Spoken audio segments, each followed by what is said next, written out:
Thanks. Tim made it. Hey, what's up? Hey, he made it just in time to Hello. go. Yes, I'm right on the money. You are. We just went live. All right, Oh, hey okay, I thought we were everyone. in the waiting room. Hello. Sorry. Welcome to Will Wraith Press's Indie Book Club Book of the Month. We're obviously in January, but we did this book in December as our December Book of the Month, and it was Coward by Ayrton Silva, who is with us today. So, Ayrton, welcome. And we want to just talk all about Coward. So, for those of you who don't know about this book, here is the cover, and pretty enticing, kind of creepy, which is good based on the book content itself.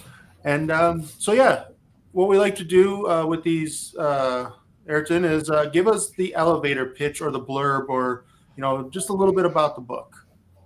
First off, thanks for inviting me. Hello, everyone.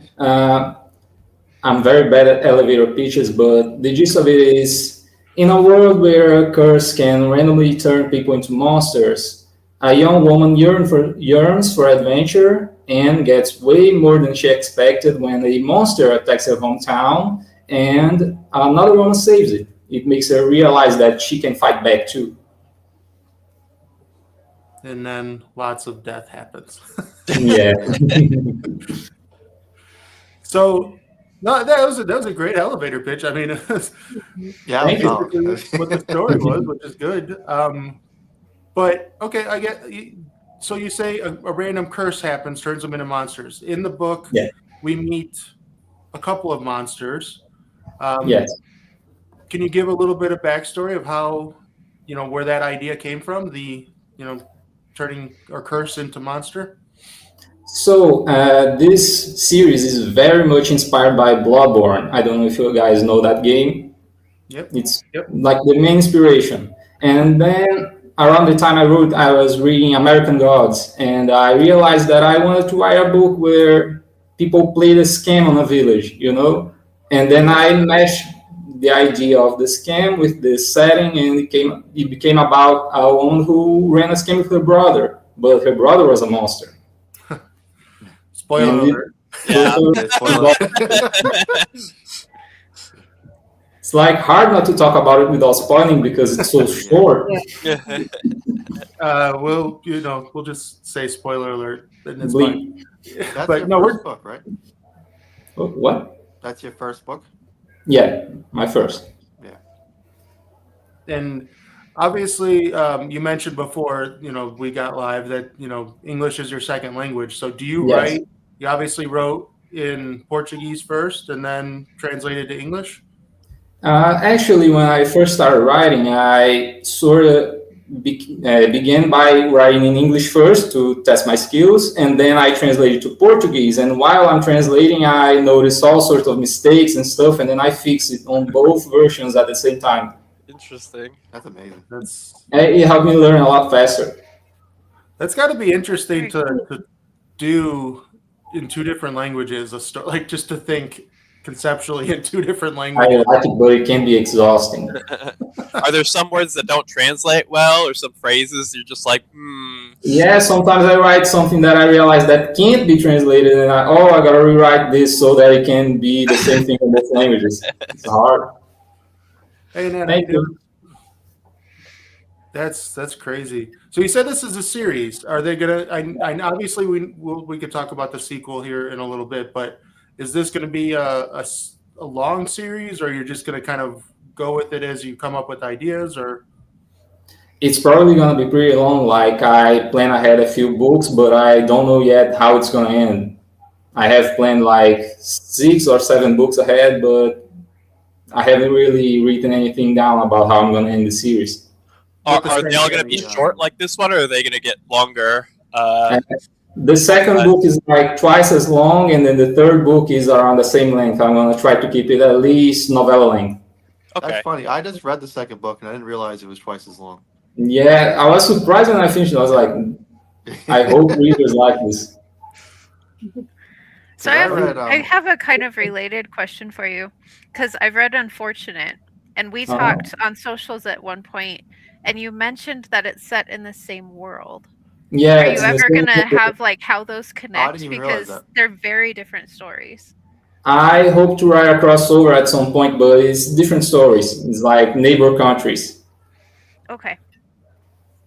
Wait, what? What? Yeah. I read Unfortunate too, and I absolutely loved Unfortunate. I mean, I guess in our world, in the world we live in today, there are different levels of technology in different countries, but like Unfortunate just screams modern to me. Yeah, it's way more modern. It's like their country is a lot more advanced, but there's also a lot of imbalance and stuff, and even the magic is different. But how? But like they're still like they're using torches and Yeah. oh, man, I'm like blown. My mind is blown. I'm sorry. Thank you, AJ. This Saturday. World building. Uh-oh, Lord. Uh-oh. Well, I thank need you, Charlie Flintstones and the Damien. How is this going to work? Yeah, I originally planned on writing stories set in multiple parts of the world, but I haven't figured out how to cross over everything yet. But right now, I'm just focusing on the main series. Wow. I actually finished book 3 last year, and then I plan on publishing it later this year. Nice, excellent. Oh, great. Okay. And I'm so thankful you put a recap in there because I haven't read Unfortunate in years.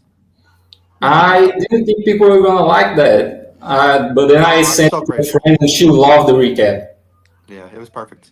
It should be, there should be no discourse around putting recaps in books. Like it should Yeah. be mandatory. Yeah. It's I mean, like if you don't if like a the reader recap, doesn't don't need it, read they it. just I don't can understand the skip it. problem.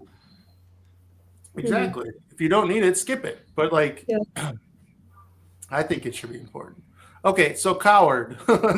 while I'm trying to bring my brain back down to how that's going to work. So you obviously had this inspiration, and Tim mentioned this was your first book. Did you always set out to self-publish, or did you try to go the more traditional route?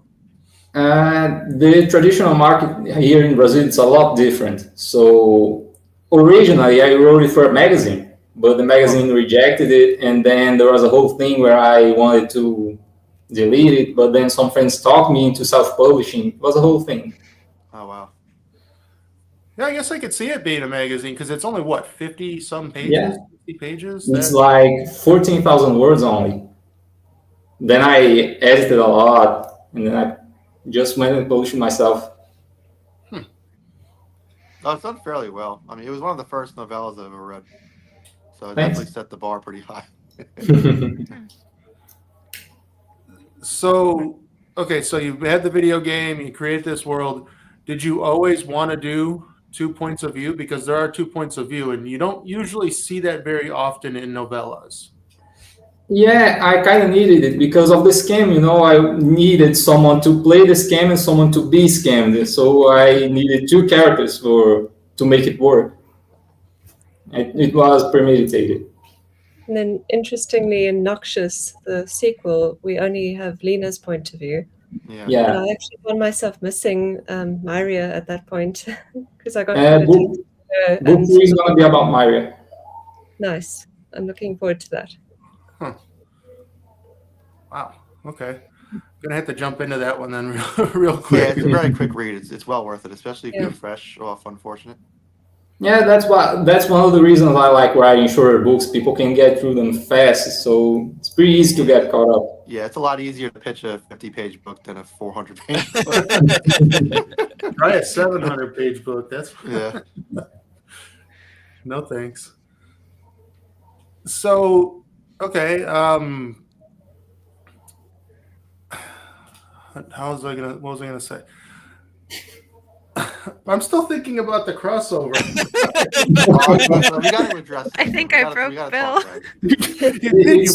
It's something for like 7 or 8 books in the future. Maybe we should set up what basics of what happened in the story with it's Lena, the servant girl, and Myria, who's a traveling monster hunter. Yes. it's been a while since I read it. I think I read it over the summer. But I wanted to join in because you were one of my first book Twitter friends Thank you. when I started joining social media. But so it's been a while. So Lina is our first POV, right? And we start Yes. off with her just serving in a bar, and then this monster attack happens, and they basically get saved by Myria. Yes. Right. And then it turns out that it's kind of a scam that's going on, right? It was a scam all along. Where she's in cahoots with the monster. And Yeah, then, they just wanted to get reward money, get food, and ran away. Sure, that makes sense. And so what happens next? I don't quite remember. They chase after the monster, or Another monster attacks, and then the villagers who didn't know it was a scam asked Lina to go after Maria to fight the new monster too. But it was a scam and she didn't want to help. All right. Then there's a lot of dead miners. Where we find out the truth about them and who the monster is. Yeah. It's a great idea. Are you going, in the course of this series, are you going to explain how the curse turns them into monsters, or is that just part of this world? And so in the second book, we see more or less how the curse works, how the transformation happens, and then in the third book, I'm going to reveal why it happens. But it's something I plan on expanding a little in each book. Gotcha. I really like someone that. who read book 2, it does answer a lot of questions. Yeah. I'm going to trickle in, so keep teasing. Yeah. And then you find out it's the god of luck and chance and all that stuff. The coin flip. Maybe. Spoiler. That was Dice, right? In Unfortunate? Yeah, guys. Yeah, that was awesome. That was such a wild... I mean, I know we're not here to talk about that, but that was a wild read. It was a great story, though. Yeah. Well, apparently it's connected, so we can talk about it. Because my brain is broken. I can't.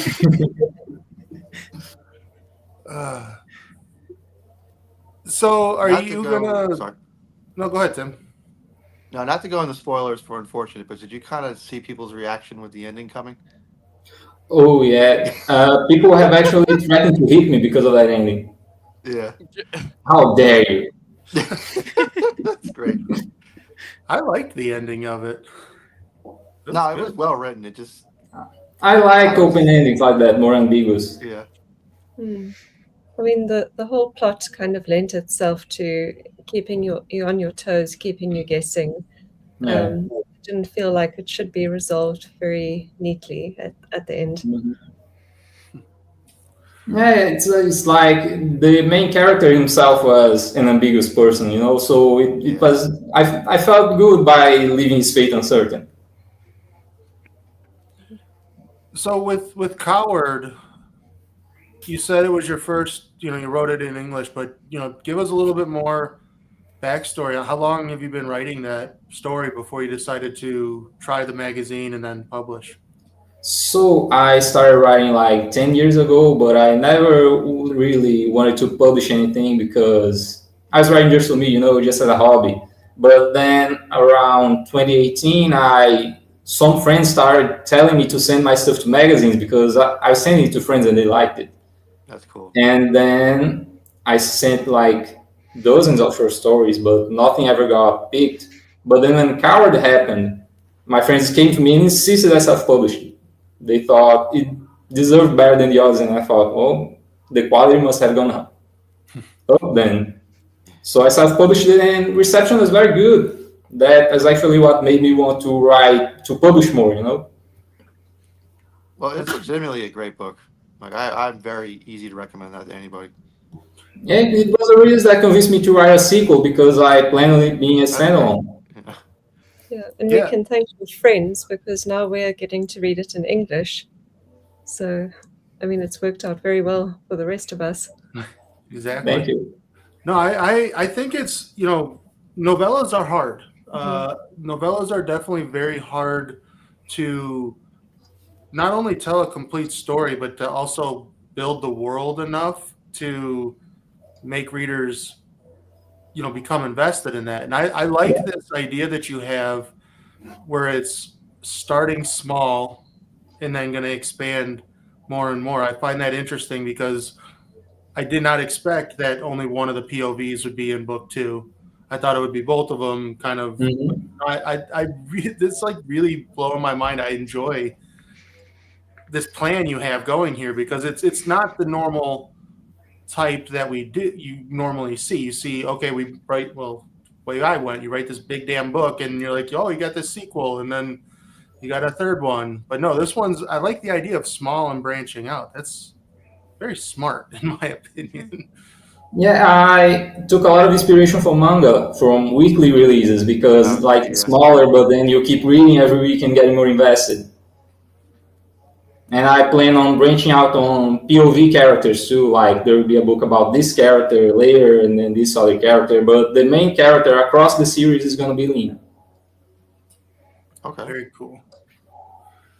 So obviously there's, this book in Coward, there is a lot of action. And so you said you based it off of video games. So yeah.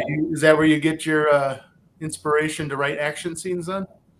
Yeah, the action scenes are like one of my favorite parts to write. It's what comes easiest, like dialogue too.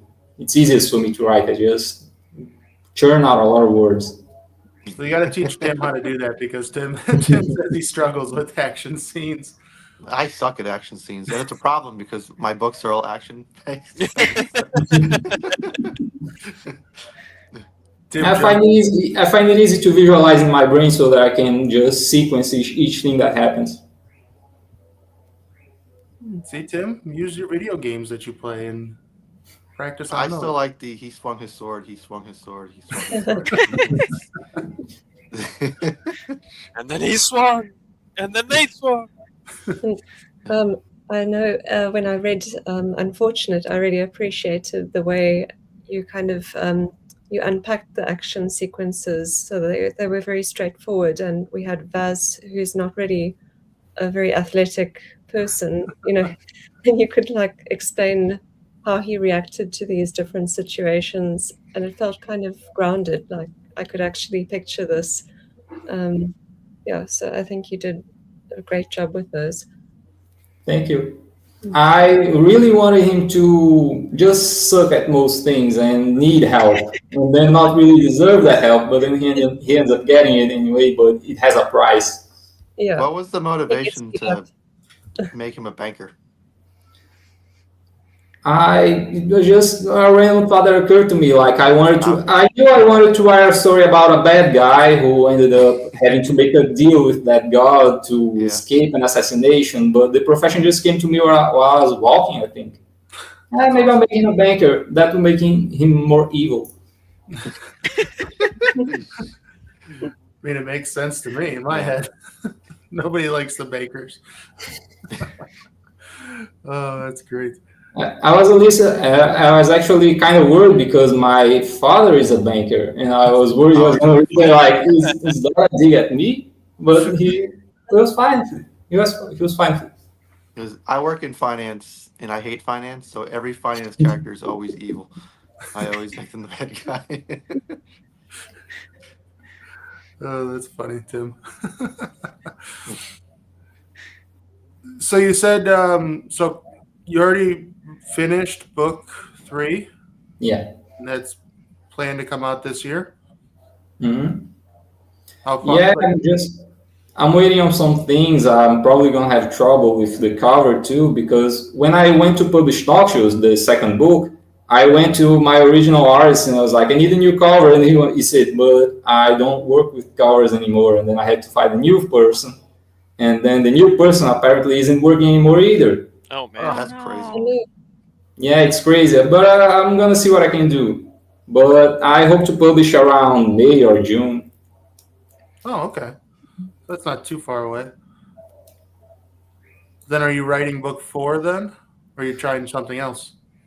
I'm usually writing something else. I write the new books in the series really fast in comparison. I was working on this new book since November, and I finished it today. And then before I go and edit it, I'm going to start book 4 next week, I think. Oh wow. And usually it takes some time because I let them spend a lot of time in my brain just churning and churning, and then I sit down and write, and I feel like the idea is ready. And then when I do that, it comes out faster. So are you an outliner or just kind of let it fly? Are you I'm pants- gonna let fly this time. That's the way to do it. Are you gonna publish both versions at the same time, or do you do the English one first and then you wait a bit and translate after you hit publish? No, I translated long before I published because I like getting beta readers in both languages. Uh-huh. I feel like it helps. That's cool. And then when it's time to publish, I publish both at the same time. Do you How plan on long having is- multiple entry points, or is just book one is the start and that's the bottom line? Sorry, No, that's all right. So you have multiple points where people could jump in the story, or is it only the first book? no, people are gonna need to start from book one. Okay. Except for Kind of unfortunate. called Unfortunate a standalone, I thought. So Yeah, it's a standalone, but it's set in the same universe, and there may be a crossover with the settings later. So there kind of are multiple starting points, because I guess it wouldn't matter if you started Coward first or Unfortunate first, then, right? That doesn't matter as much. Like you can read Unfortunate at any point because it's not gonna spoil anything. Okay, until it does. Yeah. Sure. Till you're in Mistborn Era 3, right? Yeah, Oh, exactly. So I want to go back to the translation. That's very interesting, writing it in two languages. So how long does it take you to translate? I usually translate about 8 pages a day. It takes a lot of time. It's exhausting. I have to keep 2 tabs open in the computer and then keep looking from one to the other as I type. It takes around 1 month or 2, more or less, because the books are short, thankfully. I can't imagine translating a chunker. It will take a day. It's a lot, though. That's impressive. Yeah. Do you find you have to be in that setting, like for the day? You decide you're going to not be drafting a new story, you're just translating for like a week. Yeah, and then for some reason translating feels more tiring. Like I get neck pain from it. I don't know why. The whiplash. It just sucks my energy. I can't do anything else. Yeah, I get neck pain from everything now. Okay, I took Spanish in high school and I took English or Italian in college, and I'm very bad at both of them, and I've forgotten a lot of them. But so you said you have the 2 screens up. Do you not think in Portuguese while you're reading the English? Because I know some people say that like they think in their native language while they're trying to translate. I can think in both. Oh, Wow. very impressive. Thank you. I was never very good at speaking foreign languages. I can read, but speaking. I sort of have to use English a lot in my day job because I'm a programmer, and all the documentation is in English. It's horrible. Gotcha. I just find that very interesting that you can think in both languages. I never thought about thinking in a different language. That's Well, you don't never speak even- another language. Oh, I know. That's why it's never come to me. It's a very fascinating thought. There's actually a book I read once where like the characters that use magic, they have to use magic in the language they were raised. If they switch languages, the magic stops working well. It was like so confusing, but it was so good.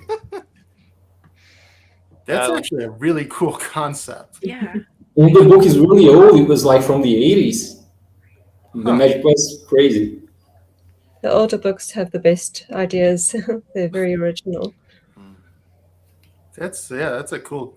Well, obviously because things can get lost in translation and you mess up the spells.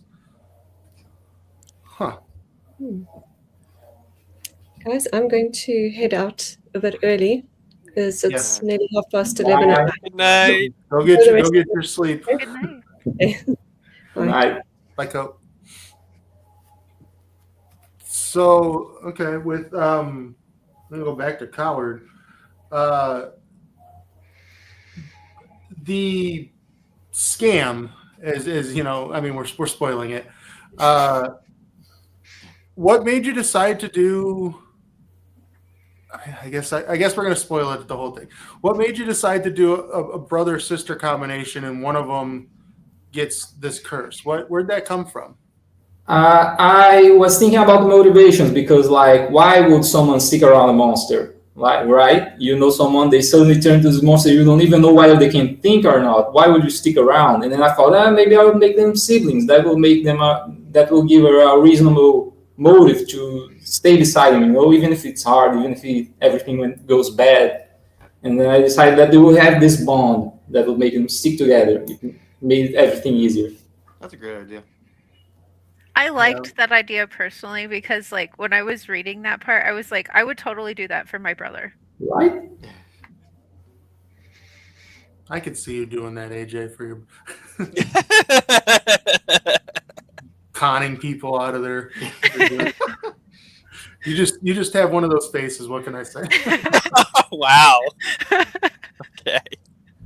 I'm being nice, Alex. You're being nice. I'm just joking. So with the turning them into monsters, why a creepy bug? A centipede. It's like one of the first things I thought of. I don't know. In my head, originally, she was supposed to ride the centipede. That looked like a really cool image in my head. Yeah. But it ended up not happening. I don't remember why. It might happen later. If my brother was a centipede, I would run away. You have to be like one of like the pretty monsters. Like I couldn't, And also, Mario's name actually comes from a video game mod from a boss that was a centipede. So it made sense in my head. Okay. There you go. All right, I have an off-the-wall question. How big is the largest centipede you've seen in real life? Like the small ones like we get in our house, or have you seen like a real big one? I've never seen a really big one live, but I looked up videos when I was writing the book because I wanted to know if centipedes change skins. And then I saw like real life this big, but in the video it was more like this big. Yeah, I think I've seen some pictures from like Vietnam or something where they held a centipede that was like as long as an arm or something, and I'm like, I've seen some inside liquor bottles. Do people actually drink that? Oh, with the tequila. Well, no, I've seen worms. I mean, I will totally try it. Nope. I'm not like scared of bugs, but if you make one this big, I'm not gonna be in that vicinity any much longer. I lived in Atlanta for a few They have those years. big fangs and everything. It's not a normal bug. This is like a vicious bug. Yeah. I lived in Atlanta a few years, and they have giant roaches that fly.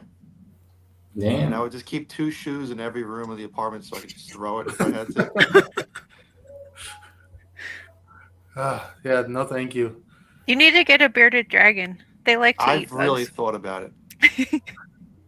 It was actually, we were at Thanksgiving, and I was like, Mom, I want to get a lizard. And she goes, you need a girlfriend, not a lizard. Oh. But I'm going to typical name mom. it Sardonyx. It'll be glorious. It would be glorious. I'm just afraid to feed them bugs. What's that? I've known some dogs and cats that chase after roaches just fine. My dog kills roaches every once in a while. Yeah, sometimes we find roach legs around the house because the cats eat them. Once I found half a spider and I was terrified. The spider was like this big and it was torn in half and it was my dog. I was scared of my dog that day.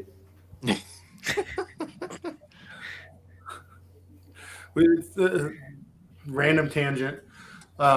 We've been watching Lady and the Tramp this week because that's like the Disney movie of the week. And I don't know if you've ever seen it. There's the end of the movie where the tramp kills a rat. When we lived in Texas, one year the power went out for like days.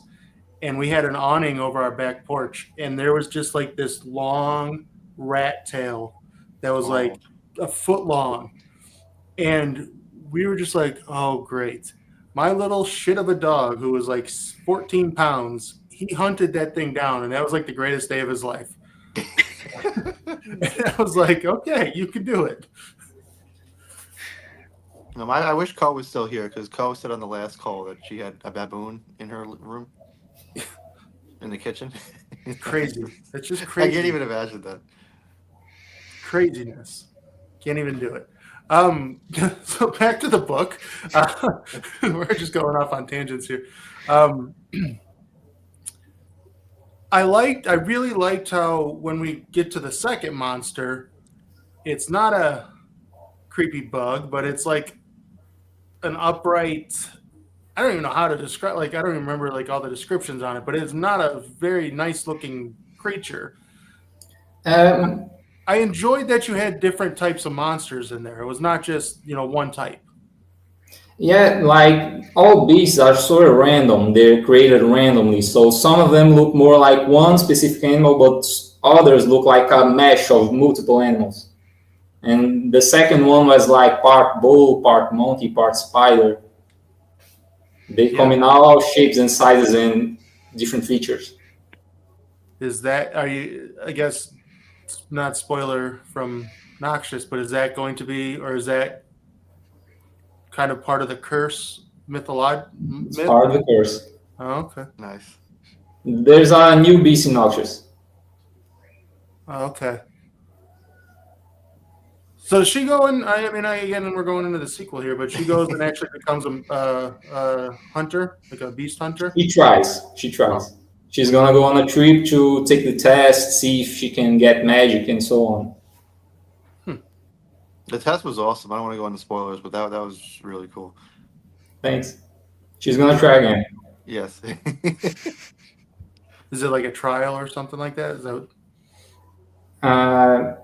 I'll just spoil it. No problem. Like in the city she's trying, it's specifically a fight. You're supposed to fight another Slayer, and then if you win or if you just impress them, you get in. If you don't, you're out. She doesn't have any combat skills in None. Coward, so yeah, I believe it. Yeah, I have fun sometimes writing people who can't fight, trying to fight. She doesn't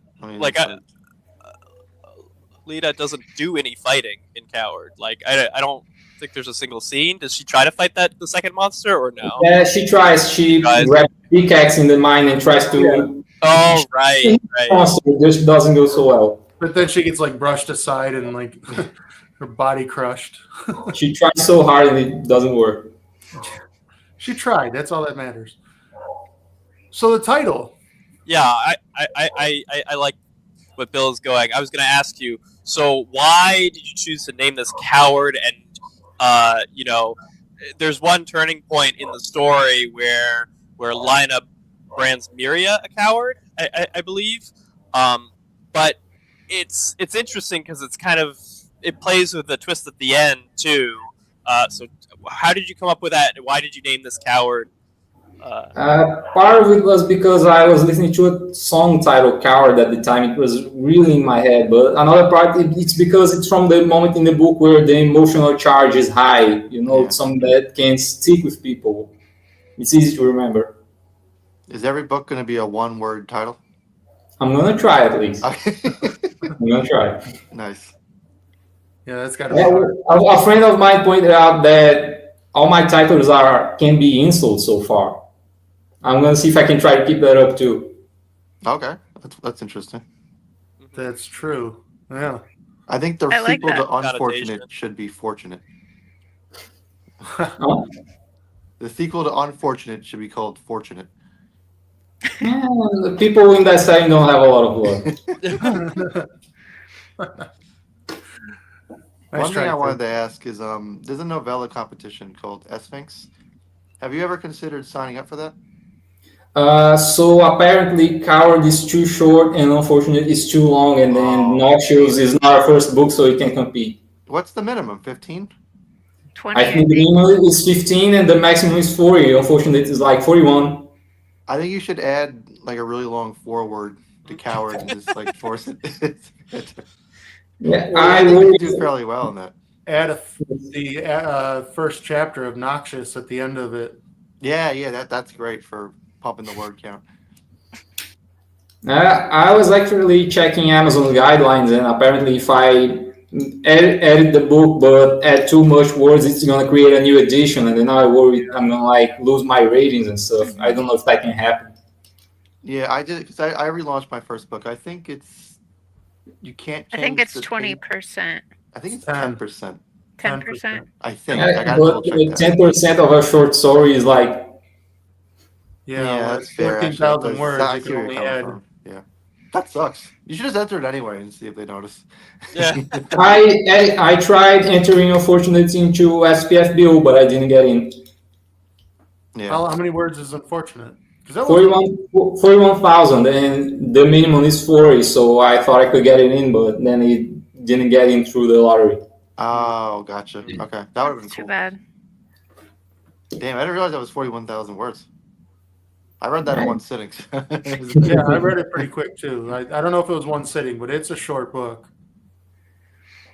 I mean, Unfortunate was awesome, and that was the first one I read of yours. I read Coward afterwards. Unfortunate was really good. So, Thank you. like I said, I mean, it's hard to write a novella and have it be good. So far, I've read 2 of yours, and they're really good. Yeah. So that's a good skill. I feel like it helps coming from short stories. I started out writing short stories, and it felt like easier to make the transition. But yeah, writing in shorter form can feel hard because the bar is a little higher. You have to make a bigger impact with fewer words, or And people are you can't just get going that to forget about expansive it. world either. People will find a That'd be lot kind of of different ways to hate your book. This is tough.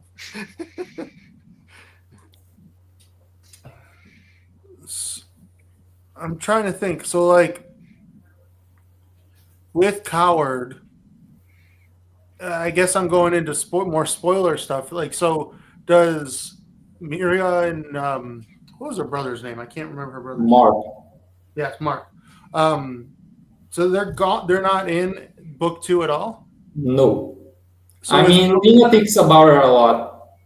But then is book 3 going to be like in parallel to book 2? Yeah, they happen at the same time, more or less. Oh, okay. Gotcha. And you said that's coming out in May? I'm gonna try. Okay, that'd be great. Can you share the title, or are you not doing that yet? It's gonna be titled Monsters. Oh, there you go. I like that's right to the point. So you mentioned like comics or manga. What's your favorite manga or comic? It's One Piece. One Piece. Definitely. Okay, it's a good one. Yeah, I've been reading it for like 13 years, and it's not over yet. It's awesome. Well, didn't Over they just soon. announce it, or did he die, or is that the one that died? No, the one that died was Berserk. Berserk. Okay. That one's very good too. Yeah, it definitely felt Berserk influences reading Coward. It's actually funny because I read Berserk because a friend came to me and said, "Your book reads a lot like Berserk." And then, Yeah, I gotta check that out. And read it afterwards. That's funny. I'm reading Berserk right now, and I get nothing. Like, I'm probably gonna DNF Berserk because it's too much for me. It makes me so sad. You know? Yeah, that's dark. It's so good. It's really dark. It's like It's bleak. Never it's read good it. though, but it's a little out of my comfort zone. It's the despair juice. Yeah.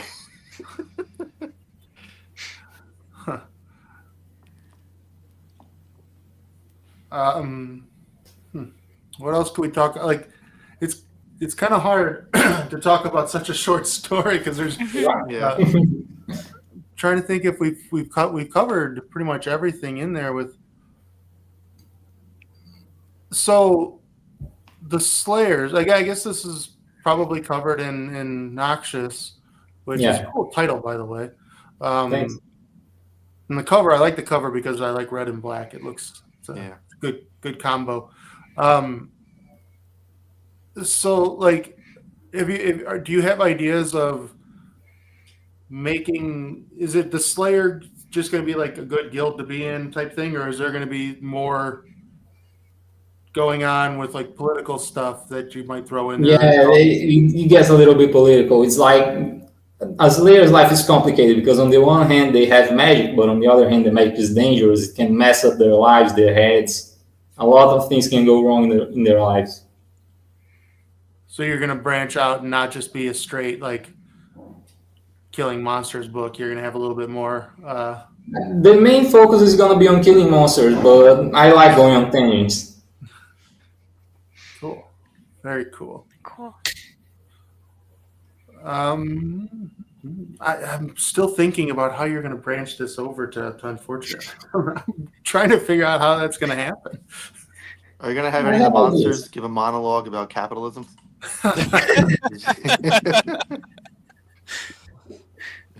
You should. Yeah, I would read that.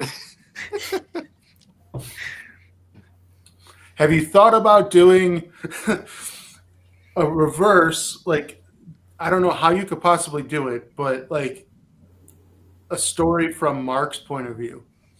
It's actually planned already. I have plans. Oh, okay. Oh, all right then. At least half a book is going to be from his POV. Interesting. So obviously then that means, not all of these monsters that are turned in, or the curses that turns the people into monsters, lose their humanity. Not all of them. Some are smart. Very cool. Very cool. That's the way to do it, I think, because otherwise it gets a little boring if every monster is just a crazy person. Yeah, I sort of want my characters to have to think. Can that creature think or not? Should I actually kill it? That's great. That's always, I love that. Yeah. Yeah, put the morality. Did you play Shadow of the Colossus? Shadow of the Colossus. Yeah, I played it. Yeah, I don't know why, but you have to hunt down monsters and you have no idea why you're doing it. You're just like murdering these things for no reason. Yeah, and then the ending happens and you're like horrified. Yeah. That ending was so good. It's a classic game. It's also like for the Witcher stories where Geralt always, tries to reason with the monsters and make sure that they're like, is this a sentient thing? Like, should I be killing this, or is this this is just a raw killer that doesn't really care about anything that's going on, and that's a lot of what The Witcher is about. He's really like, is this something I can reason with? If so, then he tries to treat it with kindness, and even if he's hired to kill it, he doesn't necessarily do that. So it seems like you're kind of similar morality style, or at least choice, from the way you're setting your world up. Yeah, that was a big inspiration too. I was playing that game around that time. I wrote the book too. Okay. So you said you've been writing for about 10 years, but like what made you decide to start writing something? Was it just playing so many video games and stuff and you're like, maybe I should try writing something, or what? It's like around the time I started, I worked outside town and I had to ride my bicycle for like hours just to get to work. And while cycling to work, I kept thinking about things and I was like, oh, maybe I should start writing this down. Maybe there's something good there. It's coming up with ideas of curses turning into monsters and to write the book. I think when you work in tech, you need a out, because otherwise you'll just turn into a monster. You need to vent all this stuff. Vent out. Can't have all that numbers in there, right? The zeros and ones. Yeah, too many zeros and ones. That's fun. No, I mean, I like the Witcher comparison, because the reason why I looked back there is because that reminded me of like the book that was in Spiffbo 10, The Oathsworn Legacy by K.R. Ganji, is very much like that, where they're monster killers and it's like episodic. And his started off very similar to what you're doing, Ayrton, with like, I guess he had short stories and novellas, and then he made it into one cohesive giant book. And you can feel that when you read it, because like the first chapter is like they're hunting I don't remember if it was a vampire or something like that, but they're hunting this creature down, and then it ends, and then they go into like the next task.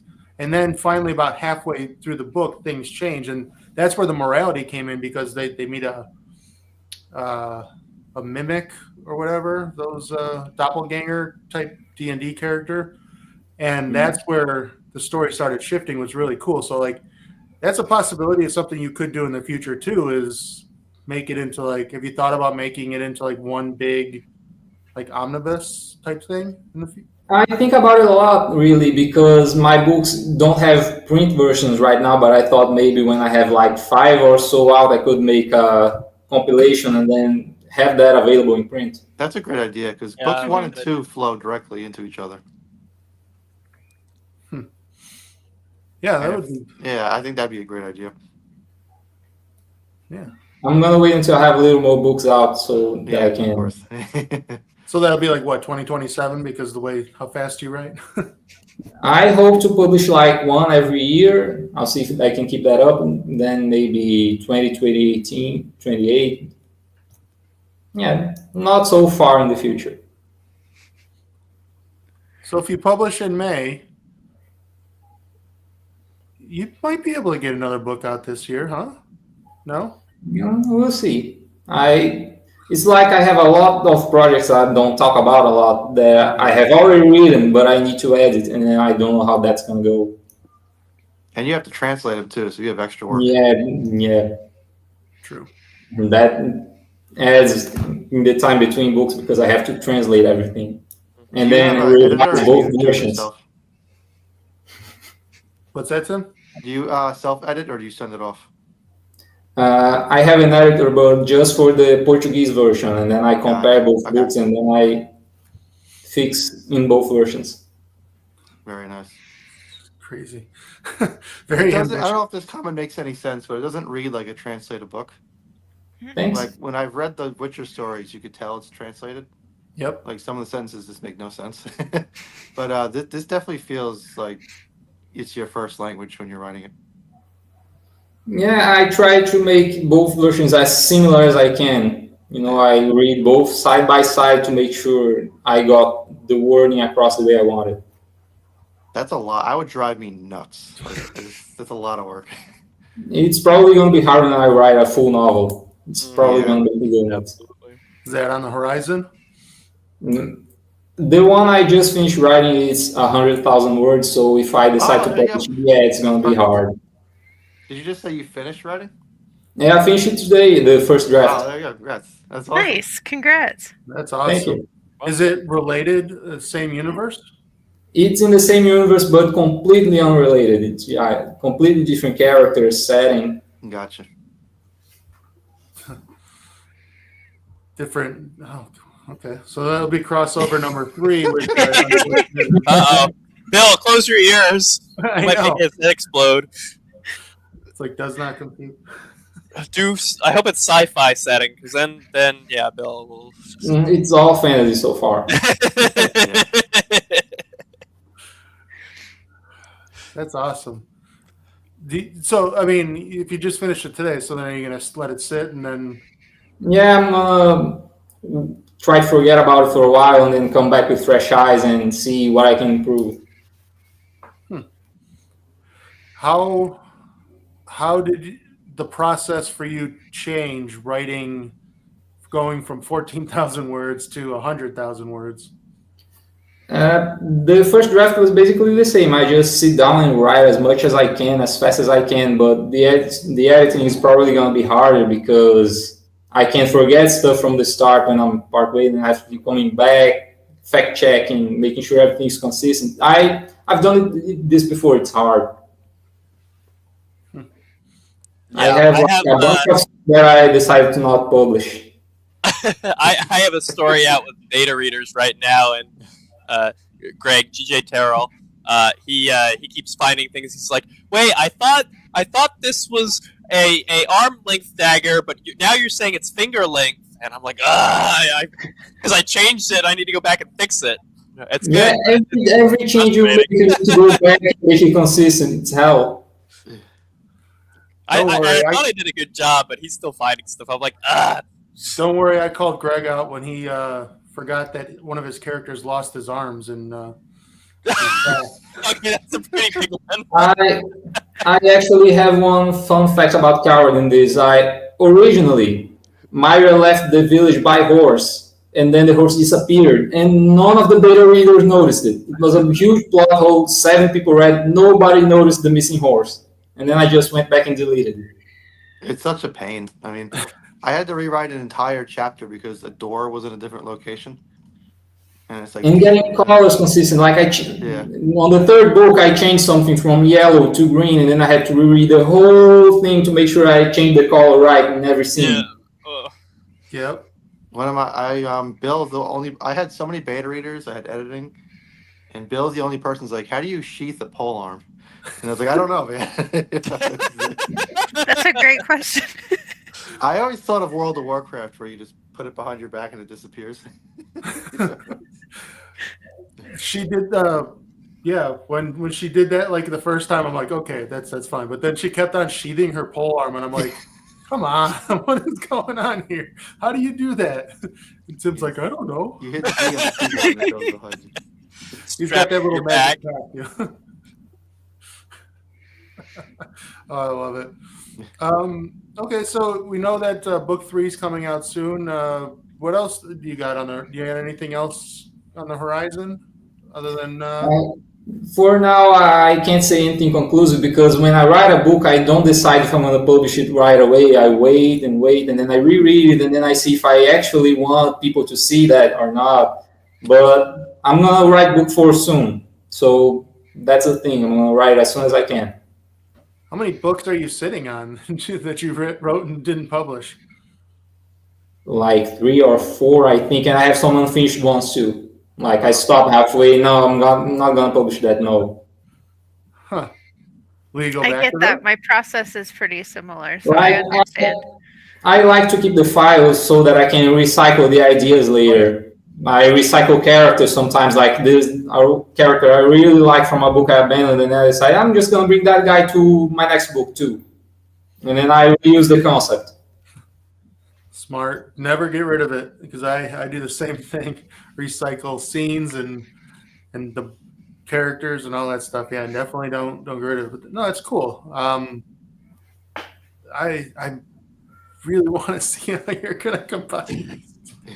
Like I know I'm bringing it up again and again, but that's next level. I love it because it is.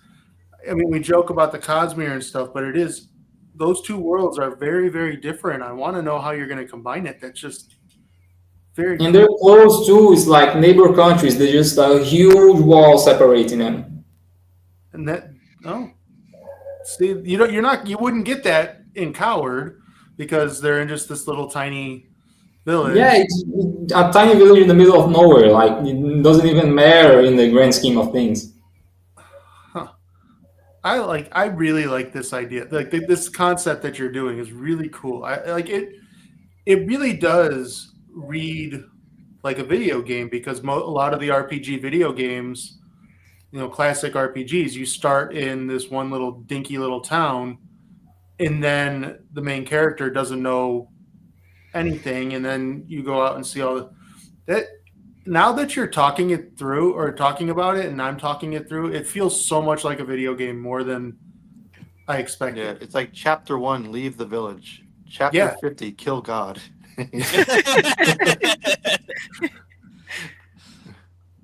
I like it. I think you hit the nail on the head here with this little style because it's a cool style and it's not something you see a lot. So I think that's really cool. Thanks. Well, we're almost to the top of the hour here. Does anybody have any more questions? No? Annette, are you still around? You got any questions? No? No. Well, what's the last book you read? Indie sci-fi fantasy. I think it was Savior on the Zenith by Nancy Foster. Oh, okay. I haven't read the sequel yet. I only read the very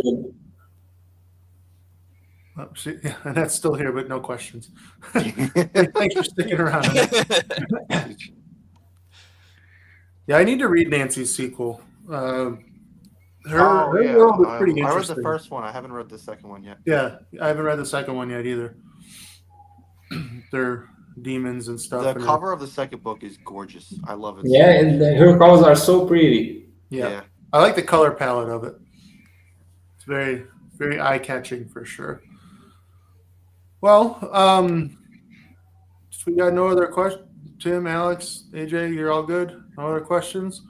Well, Ayrton, thank you for joining us. Thank you for having me. Yeah, it was great. It's the first time I've seen you on a show, so this was nice.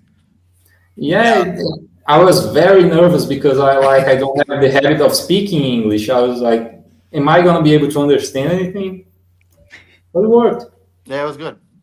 Yeah. Thanks. No, I think this was great, and Coward was a great. I think it was perfect for December because of the length and with the holidays and all that stuff. It was It's a very busy month. So I'm glad we got to do it. Do we remember who in the group recommended Coward? Do you guys remember? I don't. It's probably either me or Co. I don't remember, honestly. It was probably Co. I read it a long time ago. Yeah, so how we do our original list of books is each of us recommended a book. So it was either Tim or Co recommended Coward. Well, thanks. So yeah, I'm trying to remember. I don't have the list up. I don't remember who recommended what, but I remember seeing it on there and going, "Yay!" So no, it was a great little read, and high recommend if you need a short read. Nice little palate cleanser. Definitely check out Coward. Let me bring it back up for anyone that. What are we reading next? I haven't been paying attention. Shadowbane by This Cal month is Logan. Shadowbane Gotcha. by Cal Logan, which is surprisingly different worlds, but it's got a very similar concept to Coward in that there's the main characters one of the main characters, at least in Coward, is a slayer, in parts, but they're killing creatures, almost very episodic in nature. Interesting. It's that Coward is nowhere near as dark as Shadowbane. I'll say that. Dang. Okay. Yeah, Shadowbane is like true grimdark. Yeah. It was really good though. I enjoyed it. If you like grimdark, it is very dark. And I'm gonna add it to my TBR. I liked it a lot. It was really good. It reminded me a lot of here's a video game that I don't know if you what's it? Onimusha? Did you ever play Onimusha? It was No, I've only heard of it. Yeah, those games were badass back in the day. It was on was it PS2? Yeah, it was PS2. And it basically you're just killing a bunch of Oni and like sucking their souls in, and it was a fun game. But yeah, that's how Shadowbane reminded me of Onimusha, which was a fun game. And then for some reason in the third Onimusha game, Gene Reno, the actor, was in it. Like he was like an actual character, which was kind of weird. Like it looks like him and everything. It was weird. Anyway, tangent. So, well, again, thank you for joining us. Appreciative of you being here and giving us some of your time, and looking forward to book 3, Monsters. Thanks. It's a huge honor. Thank you for inviting me. Everyone, thanks for joining us. Bye, And everybody. we'll be back Bye. Bye. See you. next time talking Shadowbane. So read indie books.